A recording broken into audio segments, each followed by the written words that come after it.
खुश आमदीद। 19वीं सदी के यूरोप में आज़ादी का नारा हर तरफ गूंज रहा था, लेकिन सवाल ये है कि इसका असल मतलब क्या था। आज हम लिबरल कौम परस्ती के इसी तसव्वुर को समझने की कोशिश करेंगे जिसने पूरे बरे-आज़म की तारीख का रुख मोड़ दिया। तो असल सवाल यही है कि आखिर ये आज़ादी थी क्या? इसका जवाब इतना सीधा साधा नहीं था, क्योंकि हर समाजी ग्रूह के लिए आज़ादी के मानी बिल्कुल अलग थे। इस पेचीदा मौजू को बेहतर तौर पर समझने के लिए हम इसे 4 हिस्सों में देखेंगे। सबसे पहले हम आज़ादी की तारीफ को समझेंगे, फिर उसके सियासी तज़ादात पर नज़र डालेंगे, उसके बाद मईशत पर इसके क्या असरात हुए, और आखिर में ये सब मिलकर कौमी इत्तेहाद की तरफ कैसे ले गया। तो चलिए अपने पहले हिस्से से शुरू करते हैं। आखिर ये लिबरलिज्म था क्या, और कौन सा तबका था जो इस नए नज़रिए को सबसे आगे लेकर चल रहा था? देखिए, लिबरलिज्म का लफ्ज़ लातीनी ज़बान के लफ्ज़ लिबर से निकला है, जिसका मतलब है आज़ाद। और जो नया मुतवस्सित तबका उभर रहा था, उसके लिए इस लफ्ज़ में 2 बड़ी ख्वाहिशात छुपी थीं। एक, हर फर्द के लिए ज़ाती आज़ादी, और दूसरी, कानून की नज़र में सबके लिए बराबरी। अच्छा, अब आते हैं दूसरे हिस्से की तरफ। यहाँ हम देखेंगे कि सियासी लिबरलिज्म के जो बड़े बड़े दावे थे और जो ज़मीनी हकीकत थी, उनमें कितना बड़ा फ़र्क था। तो लिबरलिज्म के हामी चाहते क्या थे? वो चाहते थे कि बादशाहत और पादरियों के जो ख़ास इख्तियारात हैं वो ख़त्म हों। वो एक आइन चाहते थे और एक ऐसी नुमाइंदा हुकूमत जो पार्लियामेंट के ज़रिए अवाम की मर्ज़ी से चले। ये वो सवाल है जहां आकर लिबरल तहरीक का सबसे बड़ा तज़ाद सामने आता है। क्या कानून के सामने बराबरी का मतलब ये भी था कि सियासी हुकूक भी सबके लिए बराबर होंगे? और यहाँ नज़रिया और हकीकत का फ़र्क बिल्कुल साफ हो जाता है। बराबरी की बातें तो बहुत थीं, लेकिन वोट का हक सबको नहीं दिया गया। ये हक सिर्फ उन मर्दों को मिला जिनके पास जायदाद थी, जबकि आबादी का एक बहुत बड़ा हिस्सा, जिसमें तमाम ख़वातीन भी शामिल थीं, इस बुनियादी सियासी हक से महरूम रखा गया।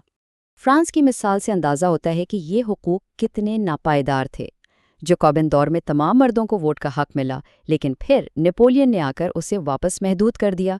इससे पता चलता है कि आज़ादी का ये तसव्वुर कितना मुतनाज़ा और गैर यकीनी था। अच्छा, अब सियासत से निकलकर ज़रा मईशत की तरफ आते हैं। अपने तीसरे हिस्से में हम देखेंगे कि ताजरों और कारोबारी तबके के लिए लिबरलिज्म के क्या मायने थे। ताजरों और सनअतकारों के लिए आज़ादी का मतलब बिल्कुल साफ था। वो बस ये चाहते थे कि रियासत मंडियों पर से अपना कंट्रोल हटाए, ताकि वो बग़ैर किसी रोक टोक के अपना कारोबार और तिजारत कर सकें। इस मसले की संगीनी का अंदाज़ा सिर्फ इस एक अदद से लगाया जा सकता है, 39। ज़रा तसव्वुर करें, 39 मुख्तलिफ रियासतों पर मुश्तमिल एक इलाका, और हर रियासत की अपनी करेंसी, अपने नापतोल के पैमाने। भला ऐसे में तिजारत कैसे हो सकती थी? ये मिसाल इस मसले को और भी वाज़ेह कर देती है। इसका सीधा सीधा मतलब ये था कि मंजिल पर पहुंचने तक सामान की कीमत में सिर्फ टैक्स की वजह से 55% इजाफा हो जाता था। ये तो तिजारत के लिए एक डरावना ख्वाब था। और मसला सिर्फ करेंसी का नहीं था, नाप तोल के पैमानों का भी यही हाल था। कपड़ा नापने की इकाई, लैंप की लंबाई हर शहर में अलग अलग थी। इससे हिसाब किताब इतना पेचीदा और वक्त तलब हो जाता था कि मुआशी तबादला तकरीबन नामुमकिन था। तो इस पूरे मसले का हल 1834 में ज़ूल वेराइन नामी कस्टम्स यूनियन की शक्ल में सामने आया। प्रूशा की क़यादत में बनने वाली इस यूनियन ने 3 बड़े और फैसला कुन कदम उठाए। तिजारती रुकावटें ख़त्म की, टैक्स ख़त्म किए, और करेंसियों की तादाद को बहुत ज़्यादा कम कर दिया। और ज़ूल वेराइन का असर वाकई हैरान कुन था। आप देखिए कि 30 से ज़्यादा करेंसियों का जो जाल बिछा हुआ था, उसे ख़त्म करके सिर्फ 2 करेंसियाँ बाकी रखी गईं।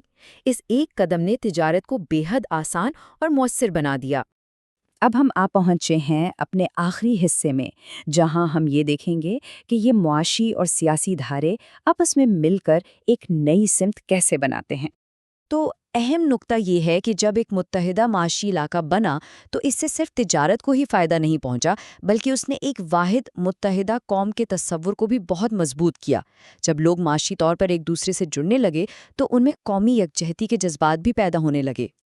اور اسی سوچ کے ساتھ ہم اس گفتگو کو ختم کرتے ہیں۔